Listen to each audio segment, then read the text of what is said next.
انا حرفيا متدمر. كلكم عارفين ان بتوع السوشيال ميديا ووسائل التواصل الاجتماعي ناس ظابطة حالهم بقى، وناس فوق. بس ده العكس، اقسم بالله ده العكس.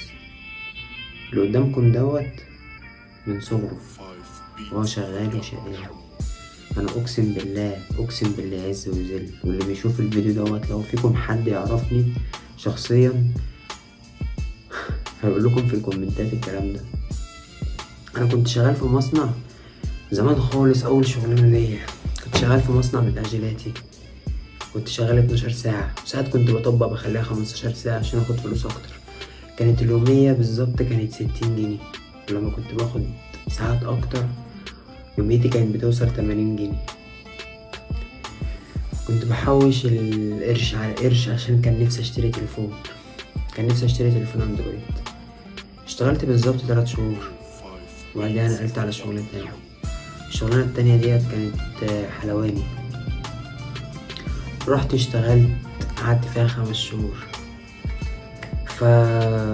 فبعديها برضو دخلت في شغلانة تانية. رحت العلمين، اشتغلت هناك في العلمين معمار. كان في فندق هناك بيتعمل جديد اسمه فندق يا ربي الجوهرة، فندق الجوهرة تقريبا. كان المفروض اني اشتغل هناك وانا سني اعلى من 18 سنة.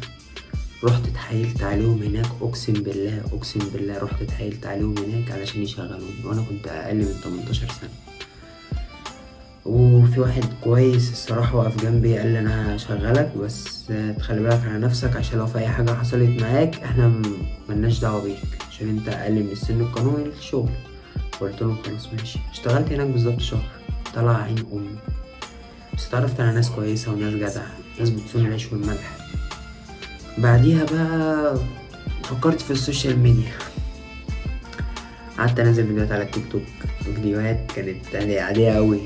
كان عندي بالظبط كان عندي 2000 فولورز، ما بيزيدوش خالص.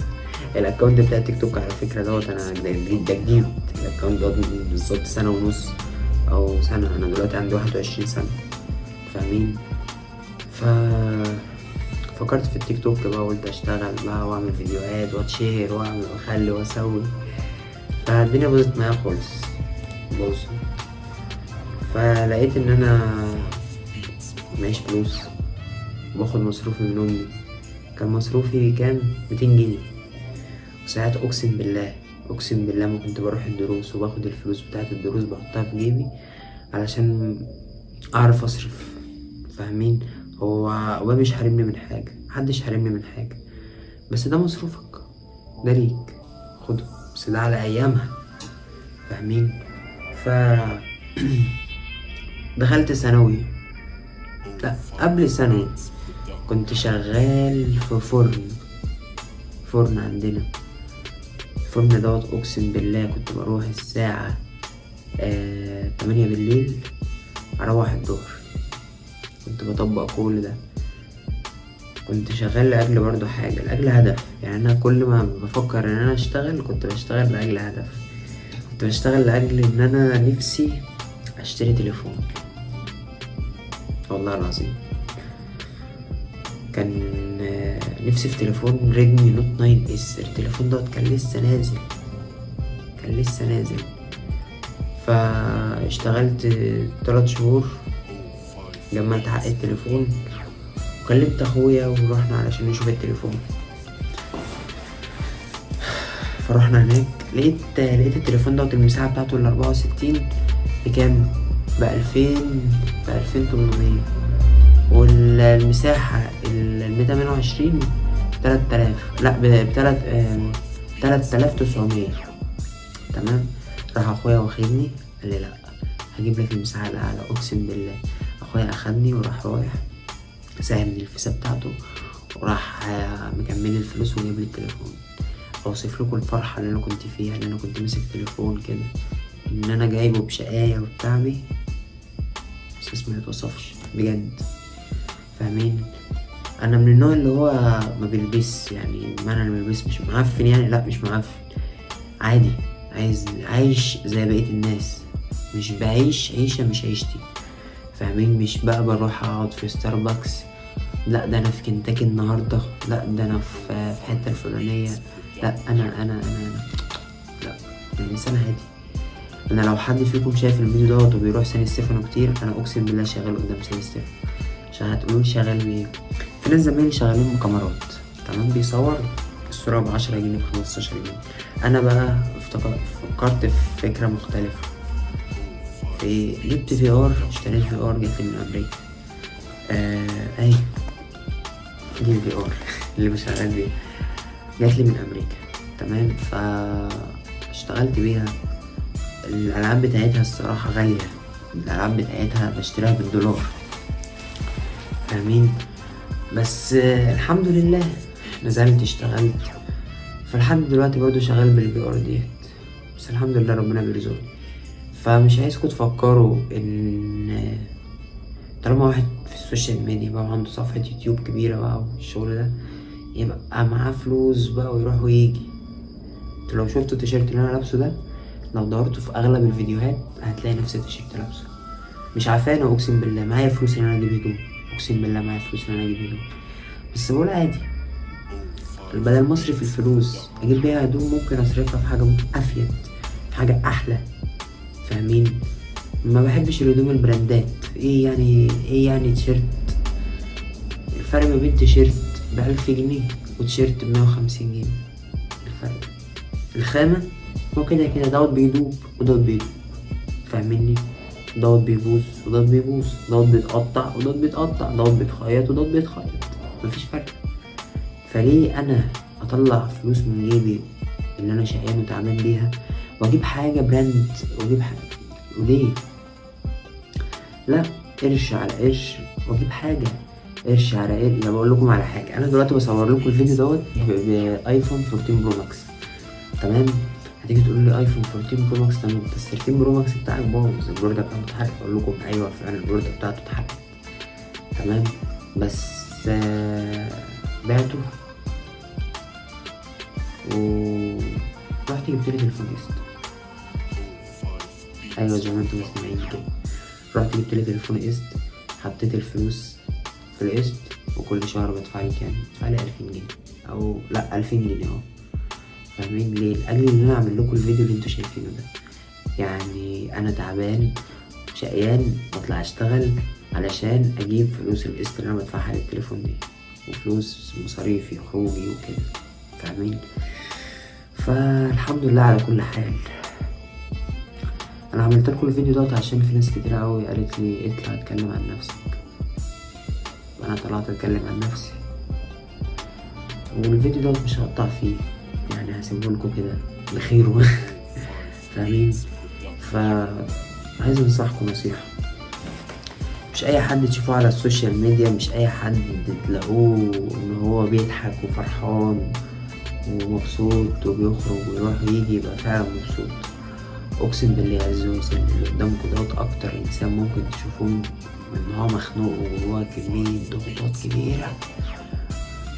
انا يعني الساعة دلوقتي بصور لكم الفيديو الساعة 5 الفجر، الساعة 5 انا المفروض انام من الساعة 2، كان جاي لي نوم الساعة 2 بس ما نمتش. قعدت على السرير، حطيت دماغي على السرير كده، قعدت افكر في بكرة. طب انا بكرة هعمل ايه؟ طب انا هجيب ايه؟ طب انا عايز اتجوز، قدامك طريق طويل، لسه هتجيب شقة، لسه هتجيب حاجات، لسه هتجيب عفش، لسه هتجيب اجهزة، لسه. بس في الاول وفي الاخر بقول حاجة حلوة اوي، حاجة حلوة جدا، بقول اسيب الحمل ده كله لله، اسيب الحمل ده للي خلقني. ليه؟ علشان اللي خلقني هو اللي عارف بكره انا هيجيلي ايه، بعده هيجيلي ايه، عارف انا هموت امتى، عارف انا هيحصل لي ايه، عارف انا ان انا هعمل لكم الفيديو ده دلوقتي، عارف كل حاجه. فانا بقول يا رب يا رب اصلح لي حالي. في مننا كتير قوي على فكره بيعمل حاجات غلط، مش عيب، مش عيب ان انت تقول ان انت بتعمل حاجات غلط، العيب ان انت تكمل في الغلط، العيب ان انت تبص للغلط ده وتقول ما عادي يا عم، ما انا غيري بيعمله. فاهمين؟ بقول لكم على حاجه، السجاير. طب ما انا كنت بشرب سجاير، كنت كل يوم بحرق لي 200 سجاير. دلوقتي الحمد لله يا رب ولا اي حاجه. ليه؟ لان انا قعدت افكر مع نفسي، قلت هو انا ال80 جنيه اللي انا اجيب بيهم سجاير عشان اشربه عشان انا مخنوق؟ ايوه ببقى مخنوق اقسم بالله وانا بشرب السجاير دي. فاهمين؟ اول ما بشربها كده بحس ان انا اعملوا كده معايا، تحس ان انت استريحت، صح؟ نفس المفعول، هي. فاهمين؟ قعدت افكر اقول ال80 جنيه اللي انا بجيب لهم علبة السجاير دي او علبتين السجاير دي مش انا اولى بيهم؟ انا لو شلتهم على جنب كل يوم ايه؟ فاهمين؟ فانت شوف الحاجة اللي هي بتأذيك وغيرها بس. اقسم بالله كنت زمان بروح الجيم ومكنتش بسيب يوم. كنت بروح الجيم دوت بقعد فيه 4 ساعات. 4 ساعات الناس كانت بتروح وتمشي وانا لسه قاعد. الناس بتقول لي ايه يا ابني انت بتتمرن ايه؟ بقول لهم بتمرن بنش ودراع وكتف ورجل، كله. كان جسمي كده، حتى لو بصيت على ايدي، بص ايدي دوت مش تخن ورفعت، لا ده انا كنت اساسا زمان رفيع. فاهمين؟ فلعبت جيم جسمي طرشق كده. بس اول ما لقيت جسمي بقى كده جدا ما حبيتش ان انا اكمل في الجيم، حبيت ان انا ايه اهدي شويه والعب. بس ما كنتش عارف ان انا لما هاجي اهدي هسيبه خالص. بصراحه اكتر حد جنبي الفتره ديت هي بوسي. هي اكتر حد جنبي الفتره ديت، في الفتره اللي انا ببقى مخنوق فيها. هي بتقول لي ارمي حملك لله، ربنا بكره هيفرجها ان شاء الله خير ان شاء الله. عايز اقولك في الفيديو ده يا بوسي ان انا من غيرك والله العظيم يا بنتي كان زماني دلوقتي اتجهت لطرق تانية كتير. ربنا يخليكي ليا وما يحرمني منك ابدا. فعلا الشخص اللي انت بتحبه هو اللي بيكملك وانت اللي بتكمله. انتوا الاتنين حلقة، او حد فيكم بعد الحلقة دي عمرها ما هتكمل بجد.